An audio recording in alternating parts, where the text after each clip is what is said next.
What of the brands that are really doing amazing work but cannot afford big agencies. As a company, we have a vision. We want to touch a billion lives. Money will always come second. First is always what kind of impact we want to build. I think people have choice. They can come to WeWork. They can work from home. Sales guy selling chai.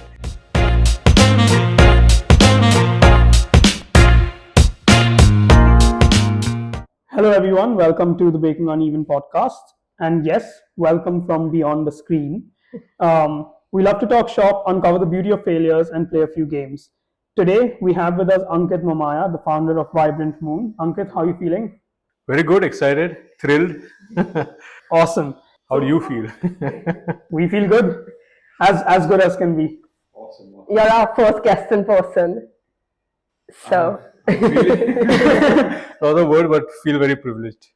Amazing. So, Ankit, you worked in tea, publishing, wealth, automotive, and the common string has always been business and marketing. So, is that a fair description? It is. Perfect. Amazing. So, since that journey is what has brought us here today, we're going to play a quick little game to get into what you do more. Awesome.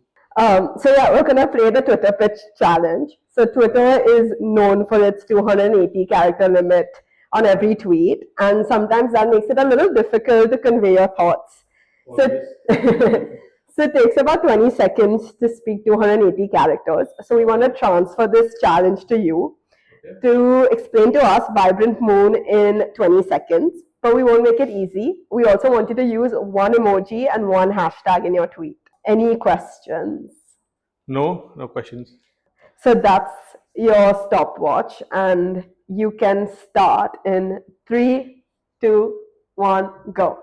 All right. So Vibrant Moon is a place where we're building a culture to change the tide, how industry functions, to change the tide how businesses function, to change the tide how people work together or businesses can be seen. Emoji Moon, hashtag change the tide. Perfect. Oh, wow. Off to a good start, dude. Yeah, just under, so it was 19.9 seconds. So yeah, that was actually a great description of like what y'all do. Yeah, I mean, 19.9 seconds, I'm still baffled by that. But No, I mean, that is what we do. I mean, it's pretty imbibed in me now, saying this for 5 years.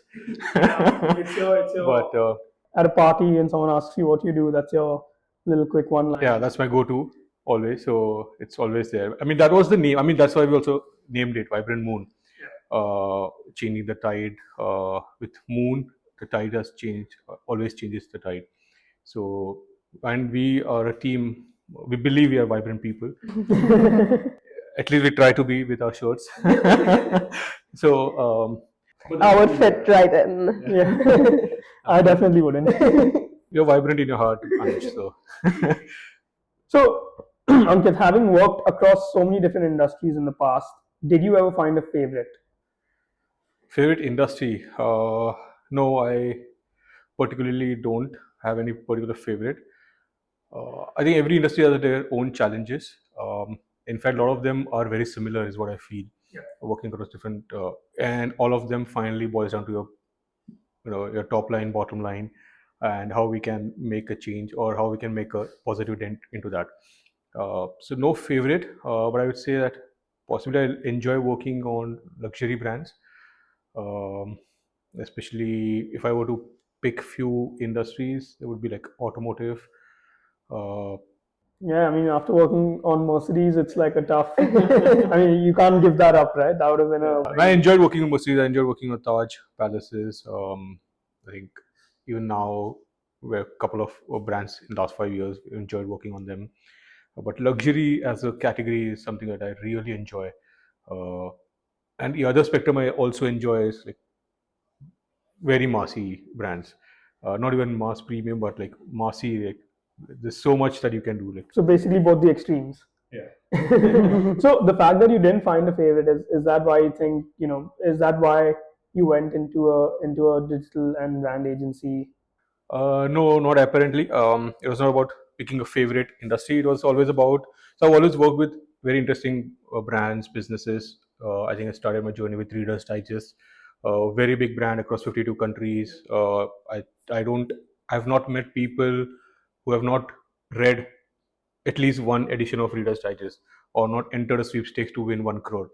Right from there till now, I think before starting Vibrant Moon, always there was this nagging thought that all these businesses I've worked with or all these brands that I've worked with at my previous stint at agencies, they always have deep pockets, and they get the best of the people to work on the brand for them.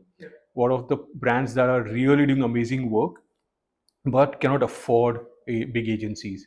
And we have worked with them in the last 5 years, and we want to make a positive change. Right? I will not name the brand, but there's a brand that it's one of the five leading manufacturers in India, and they have no brand ambassadors. All the competitors have like ambassadors. They pay like few hundred crores a year to promote their brands. They don't have, but what they've done is they've built 400 schools at grassroots levels, and that's the kind of impact, that's the kind of change or tide they are, changing the tide that way.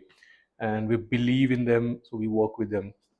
So that's why Vibrant Moon was formed, not because there was no inclination towards particular industry, but there was inclination towards doing something amazing, working with brands that are doing amazing but don't have right partners who can, come in and work with them at their preferred cost, at their, the culture that they have, merge with that and things like that. So that is why, the journey. I mean, that's the starting journey of Vibrant Moon. So yeah, you said you work with like boutique companies and smaller companies, but and you said there are a lot of like digital marketing firms that work with the big ones because they have bigger budgets. So do you face any problems in that sense where like you're working with these companies, they are very impactful, but it kind of hinders or hurts your business part of things? It always, I think, there's always, you have to weigh your pros and cons. Uh, I mean, you have a vision as a company. We have a vision. We want to touch 1 billion lives during a lifetime, or even beyond a lifetime. The company can run on its own, right? But so there is this vision that we want to, cater to. We want to work towards. We are very imbibed into us, and at the same time, there is, you have to look at your P&L, right? So you have to understand that how we can work together. But fortunately, we have worked with a lot of businesses, a lot of brands in 5 years. We have found good partners. Anuj here can also maybe weigh in.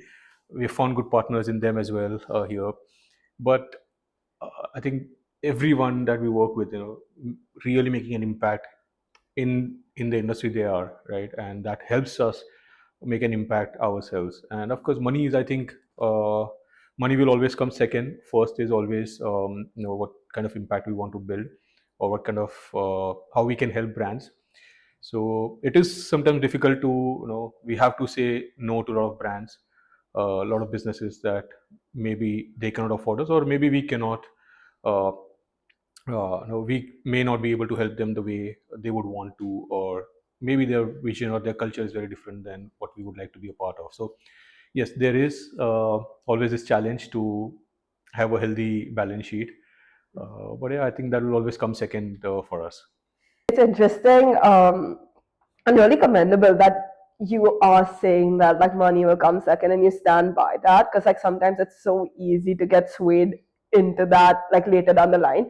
Like I feel like a lot of companies might start with the idea of like impact and like money being secondary and things like that, but like to stick by that for like 5 years is quite different, and I think yeah, commendable to like stick by that.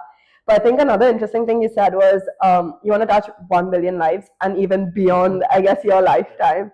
And that's also really important, right? Like as a founder, to direct the company in a way where it lives beyond you. So, do you have any things that you've put in place right now to make sure that it runs with and without you? It's a very interesting question. I think only once somebody has asked me this question in 5 years, and I found it very interesting. It was during a pitch when I met this company, but it's very interesting. Actually, that is what made me think about how to build a structure, or how to really, work towards it. But amazing. So I think uh, I've taken very small steps just to begin with. I went on a 3-week vacation I did not switch on my laptop. I did not talk to my team at all, and we survived. So I felt that yes, we can run. It's a good experiment to do, huh? Always. So because I think once you start, you don't get time. Your family, you are not able to give time to your family. You're not able to just spend time on yourself when you begin your journey. But later, when you can, I think you should. Uh, I also push everyone in the team to spend time out at work. So I think very interestingly, why we say a billion a life touching, it's not just through our work, but also through personal connections or through personal responsibilities that we have among each other, right? There are activities that I do outside of work where I touch upon lives. There are activities someone else does, like it can be like feeding stray dogs for that matter, right? That's what build our culture. That's what build us who we are, right? We are very connected to nature, people. We are always there, just thinking about improving someone's life. Now, whether it be through work, whether it be through personal relationships, or outside of that, it's all there. So I believe that because of this, even beyond that, we will continue to do that and survive. The only thing is we have to like really like not enforce it, but make it a part of our day to day. Imbibe it into the culture of your company. Yeah, I think it's important to kind of have that as your guiding star. Like, that's what we're working towards. So even when you're making a business decision or something, it can always be like an answer that it can always be the question that, hey, does this decision again lead me to that, or does it lead somewhere else? True, absolutely true. Yeah, you're absolutely true. So let's go back to your time before Vibrant Moon. A lot of your now this is just LinkedIn stalking this thing, but a lot of your early experiences on LinkedIn quote budget management as a skill, which is not present as a skill in your role as a co-founder. So just what is the reason for that? No, I have a co-founder who's better than me at that. Chintan is better than me at that, so I've left it to him. Chintan, as I understand, is not in the same time zone, right? He's in a time zone, in fact, in Canada, which is very incompatible with India. So how does that work? How do you kind of manage that?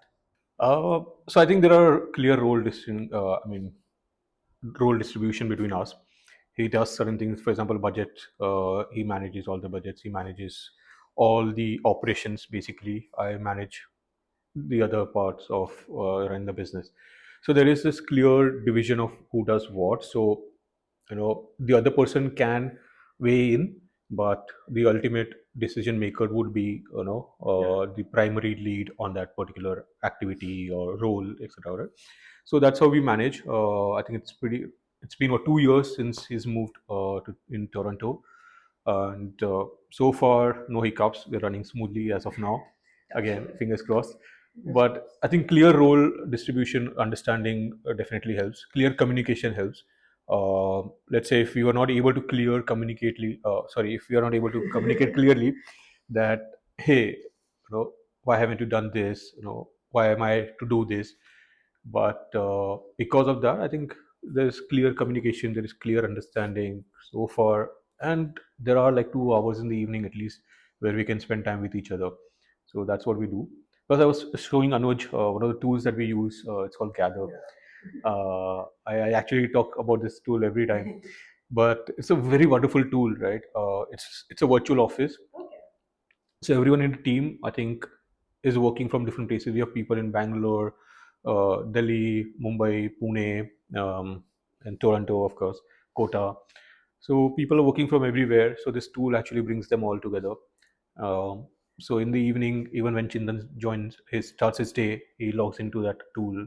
So 2 hours he gets with everyone, not just me, right? And I think it is important for everyone also to spend time with everyone inside the team. So if there's anything that he wants to discuss with anyone, or anyone wants to discuss with him, that also can discuss. So far so good. Yeah, like to help visualize it, the tool is kind of like a derivative of a Pokemon world. Okay. It's quite. I mean, it's a fun thing. I think it's you're still using it. Yes. Not bad, dude. Because there's a lot of founders in the COVID period that used it that I know of as well. But I don't think any of them are still using it. So the fact that you still are is quite I mean, it's worked for you. It has worked for us. I think it has improved our collaboration. It has improved our brainstorming. I think what happened is people were working in silos when COVID hit, even before. So I think when we started in 2018. Uh, I think by default we were like people working from different places. So COVID did not really change a lot of ways, but we have to improvise because COVID actually, even if things did not change, it like hit people very differently. So even if there were people working with them now also at home, right? Let's say if I am working from home, now my family is also working from home. So things hit very differently. There is there's different culture around them now. Someone is lazy, then they also start becoming lazy, looking at them, etc. Right? So this tool actually made it life very easy, right? I can just walk. So let's say this is a virtual office. I can just walk to Anuj on this virtual office and I can just talk to him. I can come back to you, or I can, when I'm discussing with Anuj, I can ping you and you can join us in the conversation, and immediately like you guys can find a solution and things like that. So that really has helped. Yeah, I've actually heard. I was gonna just ask that. Like, is it that where like it looks like an office plan, but like people are, yeah, It's like a top view of office. yeah. And it's interesting to see how you all did it even before COVID, but like still were impacted to a certain extent as well, right? Because like um, working remotely wasn't as common, and I don't think it's still as common in India as it is abroad. At least that's like what I've noticed. Like I feel Yeah, like it really isn't as common here. yeah, because I think like once COVID was done, most people went back to the office full time, whereas um, abroad, like in the UK, at least for me, it wasn't going back into the office for like it was like once or twice a week, and now what like 2 years after COVID, it's like 3 days compulsory. But that literally happened in September of 2023. So that idea, like to be able to, and I think again, here it makes sense like to use apps like this or like to use platforms like this so that you still have you still have the luxury of working with the best people from wherever they are, and they have the liberty to live wherever they want to and still work for their like the company of their choice. But at the same time, you still get that feel of collaboration and work effectively that way. So yeah, I think like platforms like these are helping the idea of remote working. Absolutely. Because like I don't know if you're of the opinion, but like a lot of people want that access of their time, the ability to have autonomy of what they're doing. So is that what like motivates you to like have that remote office? Or actually, what was the reason that you had a remote office back in 2018? So back in 2018, I think we were a small team. So it was by choice. We did not have one place. So one person was in Mumbai, one was in Pune, one was in Kota. So I think there were two in Pune. But then we did not have like team all together in one place. So it did not make sense for us to have like a office, or we still work out of WeWork. Whoever wants to work at WeWork, I personally go there every day. But we work out of WeWork, and I think people have choice. They can come to WeWork, they can work from home, etc. But always, I think you rightly said that people need to do a lot of other stuff, and that is also what we believe in, right? If you want to do, if you so, for example, this one of our team members, she likes dancing a lot. So now that in an office setup cannot happen, but at home she can just switch on music and dance anytime, feel refreshed, come back to the work, and the productivity is higher, right? Just imagine her sitting on a desk for 8 hours, 9 hours, without getting to free up her mind, free up her energy, or build or bring in more energy. Right? She feels more energized after dancing. So it's not possible, right, in office setup, right, where people are looking at you, where you also feel very different. But at home, you are in your own comfort zone, but on your desk, you are still with the team, working with them. So I think it gives a lot of flexibility to people, as long as work is happening, as long as good value is created for the brands. I think it's all good. When you are in a remote setting, like how do you make sure you hire right where people are not taking advantage of that? Because you said productivity increases, but a lot of You trust them. yeah, like so do you have If you don't trust them, so I think trust is a two-way street. If you don't trust them, they cannot trust you as a company. It's the same thing, right? Why would they work with Vibrant Moon and not, let's say, Ogilvy or CLA, or if someone wants to work in this industry? We bring in different people's skills. We bring in different people culture. than these companies can provide. I've worked with them, amazing places, of course, but yeah, I think what we bring is still like, it's like a family feeling that you can build internally with people around. Uh, and I think if someone takes advantage, I don't think they'll be able to excel on either of these places, right? If you are able to, then great. Doesn't matter. I mean, if you can earn extra money, if you can create if you can have add more value to the world, why not? It's all okay. So I think we are open to it. If someone is moonlighting per se, right? But I think as long as it is not affecting any of the work, I think it's okay. So far, we have not come across anyone who does, especially at least that we don't know of. But we know of people, everybody in the team who does something really amazing in life, along with your regular work. So far, I think we are in a good space. So you spoke about CLA, which is Creative Land Asia, which was the last job you held before you started Vibrant Moon. So what was it about your time at CLA that kind of thrusted you into entrepreneurship? I always wanted to.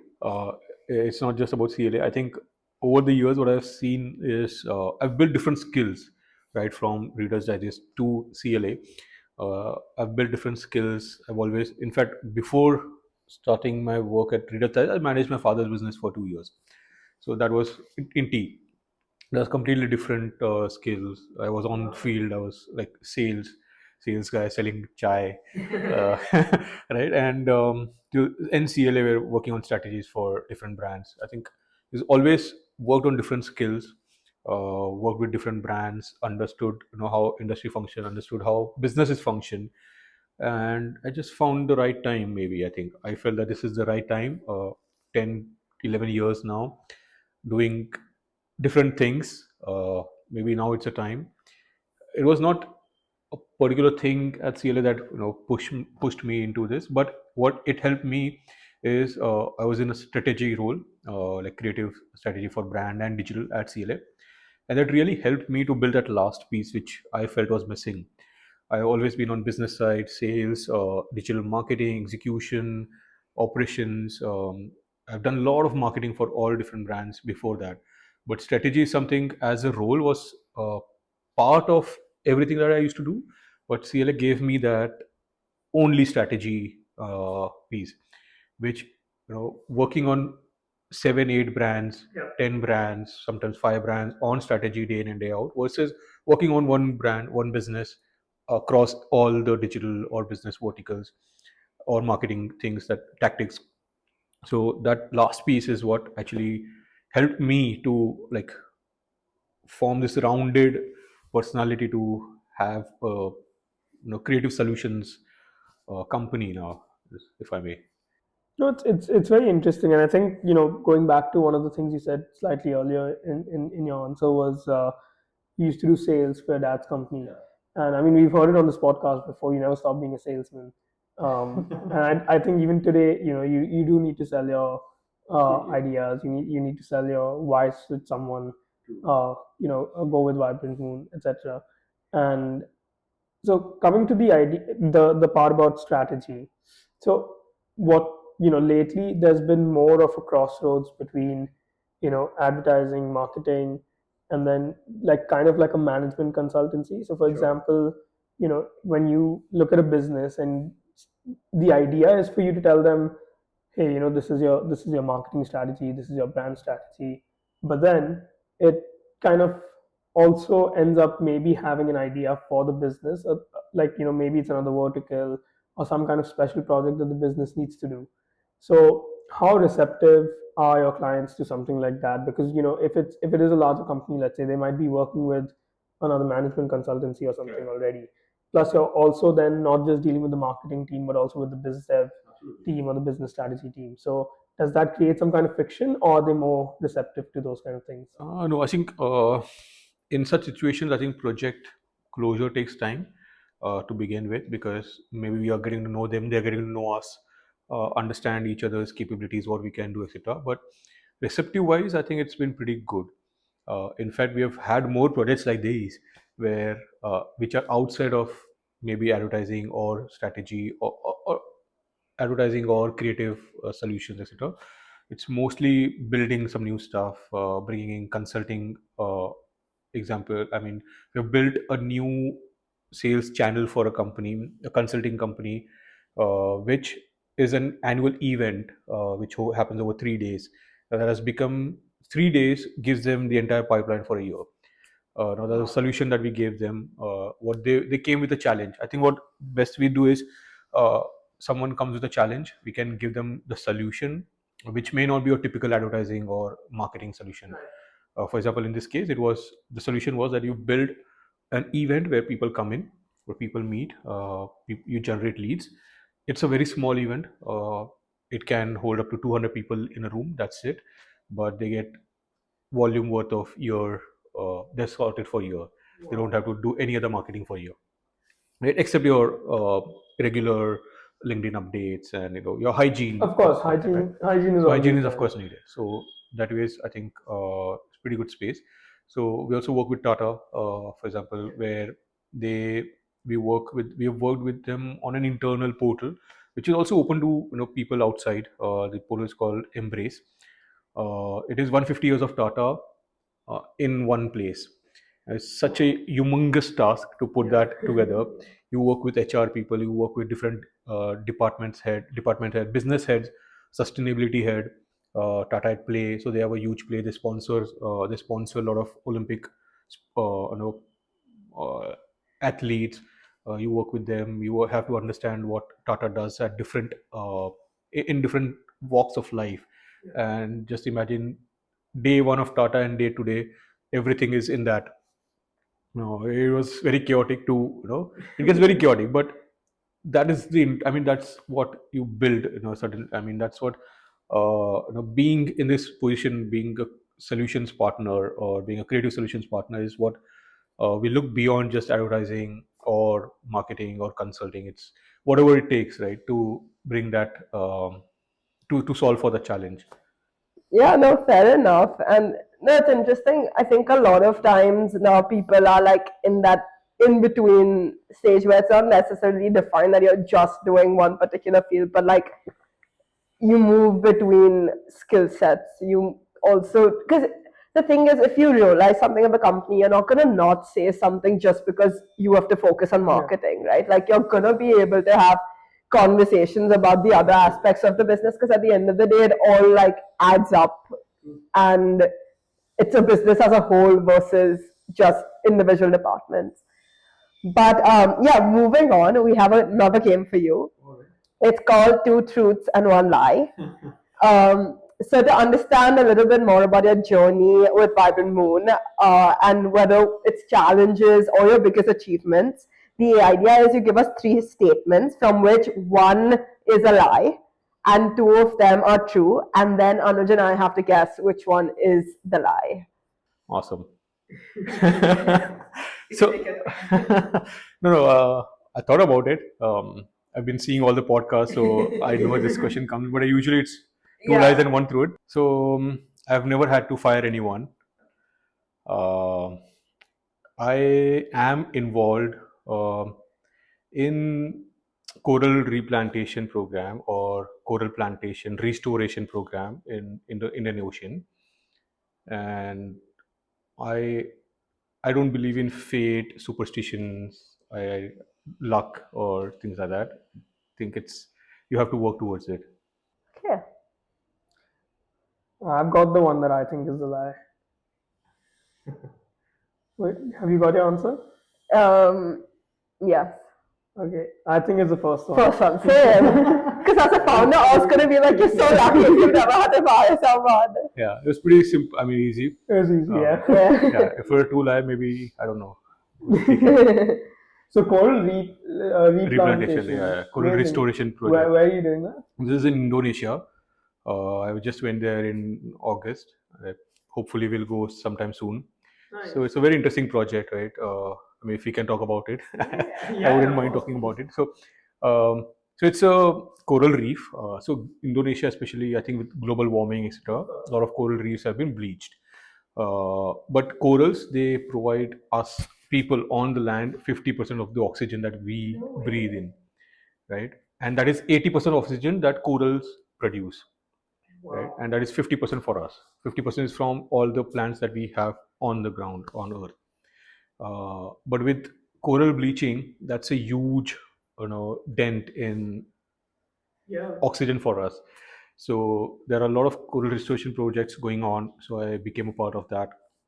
I became a certified scuba diver, advanced diver first for that, and then it was only then that I could really go in and plant a coral in the ocean. It's very beautiful. So it's like a how you see when a construction building construction going on, you see those steel or iron rods. Those are those rods. It's structured like a dome shaped or different shaped structures. You take it in a I mean, in your boat. Sink it. You have to sink it to the bottom of the on the ocean floor. Fix it on the bottom on the floor, and now you find corals which have just been dislodged from their reef, but can be still alive. Then place it on them, fix it on them, and then we pass like electromagnitude waves through that so that they can grow faster. So that is something that I've taken up as like Quite the hobby. No, that's really cool. In fact, last year I'd gone to Maldives for a small vacation, and there the resort that we were at, even they had they'd taken it over from a very old Italian resort, which had kind of depleted the corals around it. So their first job when they took over that land, they replanted the entire surrounding coral ecosystem, and then started building the resort again. So even they had spoken about, like, the need for corals, and because what they said is, like, Maldives is a cluster of islands, right? If one island loses its coral life, it affects every single other island in that entire region. Absolutely. And that to me was like, wow, it's like a network. And then, like, one part goes away and it's like the entire network's in See, coral itself is a living being, right? It is not like a structure or like what do we feel when we see it? It feels like a small hill or a small mountain, like very small heap is what we feel, but it is not. It is a living being. It has its own photosynthesis, right? It like takes in carbon dioxide, it releases oxygen, and 20% of oxygen they release is taken by the animals inside the mammals in the ocean, and 80% of the what they release is for us, and that is only 50% for us, and that really is cool. depleting. Really cool. And what was your experience of firing someone? Oh, don't. No. I mean, I think it's happened twice in 5 years, but the first time when it happened, I could not sleep. That was the first time I started having blood pressure problems. Honestly, it was difficult. It was difficult. Second time, it was not so difficult, but I mean, you have to take certain decisions. So yeah, For the first time, how long did you prolong firing? few months. Yeah. I mean, so I mean, when you start noticing like things are not working out, culture fit. For example, there's no culture fit. Person is maybe not just fitting into no matter what you have put in efforts, you have trained them, done everything. But if that culture fit is not there, then the client, the work will also not be great. Client will not be happy, will not exist. So it's about survival for the company. This happened very early, I think in first or second year, if I'm not wrong. But it had to happen. But it is very difficult. So you prolong it as long as you can. Because see, I've known this PIP, performance improvement, whatever it's called, at different companies. There were this 3 month program. We never had that. We still don't have it, but we give enough chances to people to understand the culture, understand what client needs, understand at least client's culture, and work with them, gel with them, and become a part of their team. Right? If that does not happen, then I think you need to take a call. And first call, I think we took very late, uh, and if we had taken earlier, maybe we would have gotten over it earlier, right? Fair. So that was I mean, that was the thought that we had later. But I'm also grateful that it has happened twice. not more. And I hope it doesn't happen. No, I mean, it's always easier in retrospect to think, but like in that moment, what you feel is what you feel. And it is a difficult thing to like do as well. But I feel like, in a way, it's good for both the parties. Like you said, if it's not a cultural fit, even they are not going to be able to grow as a person in that environment and in their career. But obviously, like it's difficult to take it in that like way It is. when you get fired or when you are firing someone. But yeah. I've been in business for about a year and a half, 2 years almost now, and so the practice that I have tried, which has worked, luckily, touch wood, so far, is it's happened again twice, which was, where you're kind of as a manager of the business at a stage where you feel like this person needs to be let go. But then what we do is we put them on probation again for 2 months. So we tell them you're on probation again because it's not working Right. out. You've got 2 months to either prove yourself or, that will Right. be the end of it. And then we have a review at the end of it.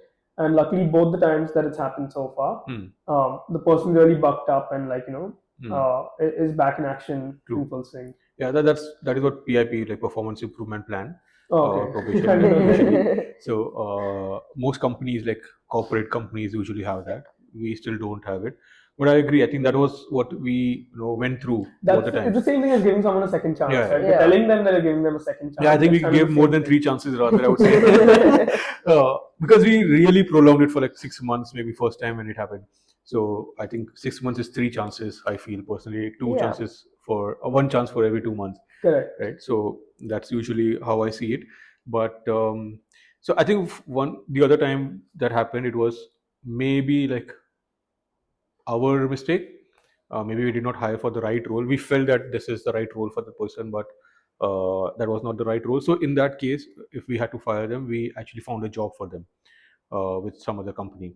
So I think that is also our responsibility. If we feel that so we have not been able to hire for a right role, right person, then if we are letting them go, then we have to also help them in a way. So the other person, actually, they are in a much better company right now, much bigger company that we place them in. Bigger, maybe not better, but better for them, maybe. Yeah, I think they're excelling in whatever they are doing now. So they wouldn't have excelled if they stayed in the same role, continued in the same role with us. Let's go on to our next challenge. So this one's called red flags, and basically the idea here is we're going to give you 3 situations. Now, within each situation, there are 2 things that are going great, which are the green flags, and then one thing that's not so great, that's a red flag. So 9 statements. I will be reading these to you. You have to choose which of these 3 situations you would rather be in. Yeah. So situation 1 is that Vibrant Moon has grown to 300 employees. You are working with global brands. Your attrition rate, however, is too high at this scale. Situation 2 is, it's actually a very good situation given our conversation just now, but anyway, situation 2 is Vibrant Moon's client roster has grown 3 times in the last year. A network agency wants to acquire you, but your latest campaign with the client is received horribly by the public. And situation 3 is Vibrant Moon has opened offices in 3 cities across India. Your revenue and cash flow has never been healthier, but Chintan has to leave the company due to personal reasons. So, which of these 3 situations would you rather be in? So it can be Chintan or it can be me as well, right? So No, I wouldn't just pick a name. When we ask Chintan this question, we'll ask him with your name on it. Right. So definitely not situation 2. I don't think Vibrant Moon can ever be a network agency. We are not built that way. Our culture is not built that way. So if the network agency acquires us and if we sell it at a very hefty price, they will fail Vibrant Moon, I feel. Or Vibrant Moon will fail them, right? Something will happen. So situation 2 is out. Mm, so I think it's pretty difficult, 1 or 3. But I would still look at either Chintan or Ankit to leave the company due to personal reasons, and for that reason it can be situation 3, right? I think so. Our goal is never to be 300 employees. Our goal is to touch a billion lives. Whether it takes 30 people, whether it takes 3,000 people or 300 people, it doesn't matter. It's irrespective of that. So I think 300 employees is something, uh, and we don't even aspire that we have to only work with global brands. We work with some global brands like Tata. I think Curious, fair enough, I can say global brand. so so we work with global brands. So I think situation three, only caveat is Chintan or Ankit, whoever. Right? Yeah, and I guess we spoke about the continuation and the succession Right. of Vibrant Moon Yeah. beyond the two of you. So True. that fact that either or has to leave for personal reasons. So if True. that is it, then so be it. Yeah, absolutely. Yeah, no, fair enough. So moving on to our final segment, which is the rapid fire. Self-explanatory. I'll ask you questions and you have to give us quick and crisp answers. All right. So to start, how many days of leave have you taken in the last year? This year, talking about 2023, many. Yeah. So actually, 3 weeks of holiday, but Oh yeah, too. But that was testing. That was experiment. so 3 weeks of holiday, but 1 week of this restoration program, 4 weeks, and then there have been like personal medical holidays. So many this year. Your proudest moment with Vibrant Moon. A few, if I can like say at least two, three. One is when people started coming to me that, hey, you work with this brand, hey, you work with that brand, etc. And I've never disclosed to any people that I work with, except you find it in the cred stack or somewhere. But people who would have never seen my cred stack coming to me and telling them, and I get to know that they say this because they know it from my parents. That I felt was they feel good about me. They feel that, oh, they have raised a kid who can run a business. That was one. Two, the person from the team, him, Vijay, uh, is like moved out, but we have like together started a studio. It is still not like practically on, but he's setting up the studio as we speak in Delhi.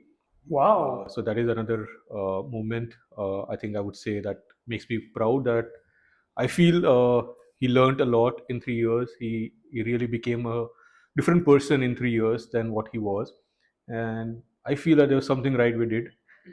Very good. We have to bring him on Yeah. at some point. Then. Yeah, absolutely. So once things are set up, once things are on, maybe 2 3 years down the line. No, I mean like having that environment where people can grow like that. That's also Yes, massive. yes. I also feel that very small moments like which where I feel proud is when someone from the team, I think you also met Harshada, Yeah. they come to you and speak to you openly, without any hesitation. I feel pride that we have been able to build such culture that people don't hesitate to come. There are no boundaries, there are no walls. So if she needs to learn something, if she needs new technology, she will not hesitate to ask me, Ankit, I need this budget or that, and I need to do this course, even if it's like whatever, less than a lakh, 2 lakhs, 50,000, whatever. So we kind of work with them. We help them grow, or they because I think they've shown that they want to grow, they want to learn. If they don't, then I think it makes no sense. But since they've shown, then it's better that they grow. I think so. These are like few moments where in a day-to-day life I wouldn't think of that, but since you're asking me, I now feel that this is pride because there's a place where they can come and they can grow, they can put forth their discussions or whatever they have in mind without hesitation. Because if there are hesitations, neither will they be able to grow, or any inhibitions that they have, they will not be able to grow. They will not be able to give the best, and we will not be able to grow. Clients will not be able to grow. No, yeah, having a supportive environment is, I guess, key to their productivity in the long term as well. But what is the scrappiest thing you've done to build your business? Honestly, I've not done anything scrappy. I would like to. I would definitely like to, but no, I've not done anything scrappy so far. That's a good thing as well. I don't know. I mean, I've never thought of it. Yeah. But Yeah. What was one time you felt like you let Vibrant Moon down? if I let a client down, then yes. Otherwise, I've not felt any other way. um, that's happened. Like, you try, you work on a brand, things did not work out, but then you have to be honest about it, that this is not working out, maybe we can stop, or maybe we can try something else. uh, Without that, then I think that's the time I also feel that, we let them down. Let's say x amount of budget was spent on it. We try to figure out that, can we still try it out or not, or we stop it. I think that's one area where I feel that if things don't go right, uh, I feel that, I've let Vibrant Moon down. But at the same time, you have to be honest. What did you do with your first profit? First profit, nothing. I invested in a FD, so that if something goes down, we pay our salaries. Yep, this is why you've done nothing scrappy to build your business because you've done everything right. Books or podcasts? Podcast, Thank you. iPad. iPad or notebook? notebook, Are you a morning person or a night owl? morning, Threads or Twitter? neither. And your favorite social media platform?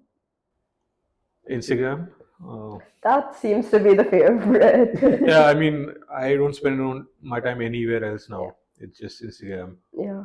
You get all the tweets also on Instagram. Fair You get all enough. the LinkedIn materials on Instagram also. Yeah, but yeah, that concludes the rapid fire segment, bringing us almost to the end of our conversation. But before we let you go, we ask every guest to ask our next guest a question. So I'm gonna ask you what our previous guests asked. And lucky for you, we had 4 guests last time. Yeah, so I have 4 questions for you. So yeah, the first one is How do you approach the right kind of investors for your business? Who aligns with the kind of thought process that you have? Uh, I've never approached, but if I had to, I would approach an investor who would be interested in like building or touching like lives, right? And not just making profits out of it. Profits will come in, right? Money will come in, I'm sure. I mean, we are able to survive because money is coming in. Otherwise we would have shut shop. We cannot just run shop like that. So I would like to have an investor in future who would believe that yes, money can come in if you are able to do good work, if you're able to touch lives. So if someone fits that culture, then that's the investor I would want to work with. fair enough. If there's anyone, please. Question 2 is What's your biggest fear of running a startup? Many, but one, that I think it was earlier, not anymore, but it felt like, it can close anytime. First few years, 2 3 years, especially COVID. When COVID hit, it was a different ballgame. We had like few clients before that. When COVID hit, only one client stuck around. Everyone else was figuring out what to do, what not to do. We worked with them again for 6 months. We had no other client, only one client who was not paying. We thought we'll work, but they paid later. They were very upfront that we'll not be able to pay, but let's do work. We'll pay later once things normalize, etc. So we started to get payments after that. So I think that period, and even after that, I think that fear was that we might have to shut shop anytime, but that's gone. yeah, fair enough. So from yeah, a third guest, it was How do you manage communicating to customers in India? It's pretty difficult. I think in India, everyone wants to communicate like to WhatsApp at any point in time. But I think our guidelines are very clear. The day one, we send the entire communication guidelines to them that this is how we prefer communicating. Email is the primary medium. Only when it is like urgent, which cannot wait, it's when you either call, or call is still the first, and then the WhatsApp. I think WhatsApp is a it's not at all business friendly, though people in India have made it business friendly. Yeah, I mean, we have how many WhatsApp groups? But if you remember, we communicate only when it is necessary, or we communicate if we have to meet, when we have to. Yeah, we still had long email chains, which Yeah. was the main. So I think if we have like 20 WhatsApp message exchange, we would have 50 email exchanges. So that's usually how. So email is always the first preference, because everything is there. It's not about documenting it, but you can just go back to it anytime you want. You can have a longer conversation. You can put your points across. either way, like whoever is on the chain can put their point across the star. So There's also like differentiation between like work and like personal life to a certain yeah, absolutely, extent. right. Yeah. See, certain times I don't want to open my WhatsApp because I might want to avoid someone, right? And in that, what happens? It's there's something urgent that might have come. It might be missed, or I'm in a meeting where I cannot, like reply on WhatsApp, but I will probably in front of my desk reply on email. No, and WhatsApp also creates this culture of inciting an immediate response, right? Like when you are working with clients, there are many times when clients need an immediate response, and many times when they don't need it. They want it, but they don't need it. Right. So if you're always on WhatsApp, it's the client is always thinking that, hey, I should get a response to a WhatsApp within like an hour or two. Email you expect 3-4 hours. WhatsApp you expect an hour or two. And then as a for you also it ends up becoming that if I got in a WhatsApp message, I need to respond like sooner. Email is like, okay, I'll go through all my emails and respond one by one. Yeah. I think for me, it's usually the other way around. Email, I'm very fast because I'm always in front of my desk when I'm working. I can immediately respond. There's zero read emails, unread emails, sorry, in my inbox always. Yeah. So all my emails are read and I'll always respond. But WhatsApp, if I open my WhatsApp, there'll be like so many unread WhatsApp. It's a little overwhelming as well, like opening it like. But a tip on WhatsApp now, you can like close everything. Like you can show that you're not online. You can not show your last name. That's a lot. People don't care about it, right? People don't care if they have to. In case you're avoiding someone, you can like. But I use emails and WhatsApp as a to-do list as well. So for example, someone's messaged me something that I need to do or something I need to get back to, I purposely leave that unread. Yeah. So like right now I can tell you I'll have 3 unread WhatsApp like chats and 2 unread emails. So that's 5 tasks plus 3 things on my to-do list. So I know I have 8 pending tasks. Right. Yeah, even I used to do that. Like all the things that I need to reply to or like 2 tasks, like that used to stay. Otherwise, I used to file all my emails. So whichever client it was, I used to put it in that folder. But like if it's like, oh, I have to do this work, till I haven't done it, it'll be in my like main inbox. So I think email and all also allows you to segregate, right? For Yeah. example, if I have to respond to someone urgently, immediately, even in 1 hour, 2 hours, 3 hours, I can like star mark it and come back to it. If there's something I can do it next day, I can like put a important mark and come back to it. On WhatsApp, I think it's very difficult. Once you read it, you cannot respond at that point in time. Then you forget about it, things like that. So your management style is more like how you manage yourself rather than actually absolutely, I think managing it the is. customer. I think it's true for everyone, right? How you manage about things about yourself. Everyone has a different way of doing it. Yeah. So whatever works for you. I mean, email works for me. But it's cool that you set that boundary up at the start where you like said that And this it's is how important, we, right? It is yeah. important for everyone to know that email is the best way to communicate, even for them, even for us, right? Otherwise, we'll keep messaging them. We'll send them. Let's say there's a creative. They're coming up with something new, launch is happening, and we are sending them 20 photos. Now select one WhatsApp. Ting, ting, ting, ting, 20 messages. It's crazy. So email is the best way, I would say.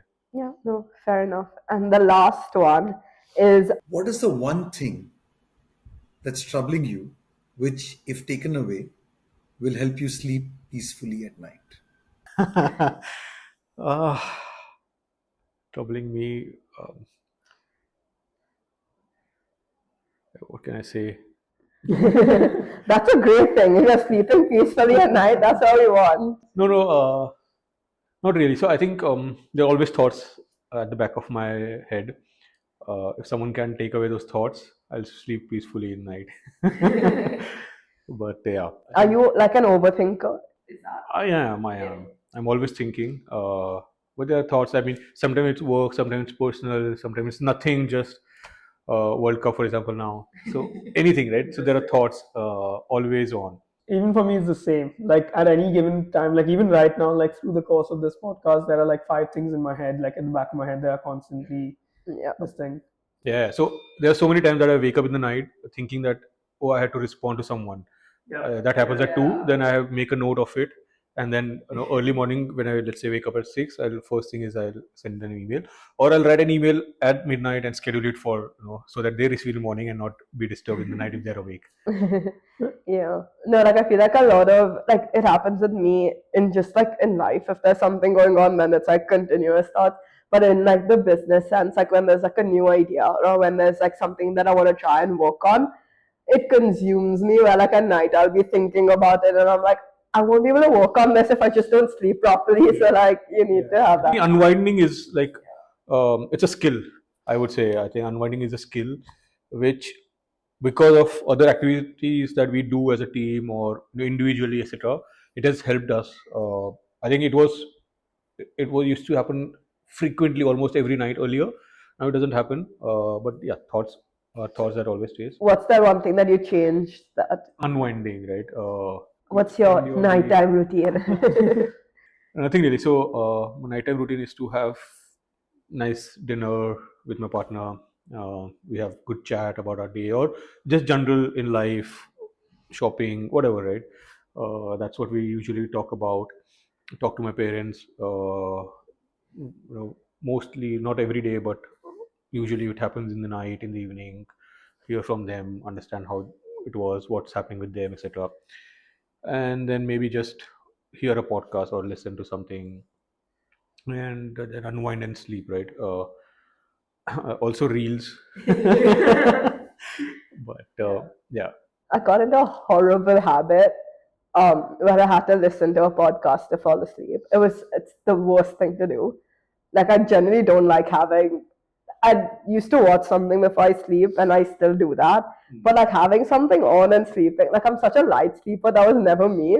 And now I need like I've trained my brain where it's like, oh, you have to watch a podcast in the background while I sleep. And I was like I can't Podcast be become doing like a that. meditative thing for you. Yeah, That's very I interesting. tried like all the apps like Headspace, Calm, like listening to all these like meditations and going to sleep music. And nothing works now. It's like this random like podcast where I like fall asleep to. Best is if you're sleep deprived, you never have trouble falling asleep. I can fall asleep like within like 30 seconds. I'll be asleep. So that's not. So I think I'm always sleep deprived, but I don't fall asleep so easily. Because it's not like I wake up late in This the is one. morning. This is one thing where I think about luck and lucky you can sleep. But yeah, thank you so much for coming on. Yeah, you can add 2 more people to your billion lives count because it's been an absolute pleasure having you on and like learning more about Vibrant Moon and your journey. So yeah, and thank you for being our first in-person guest. No, pleasure to be here. In fact, privilege again. I would say to be here. It's always good to communicate, converse, meet in person, right?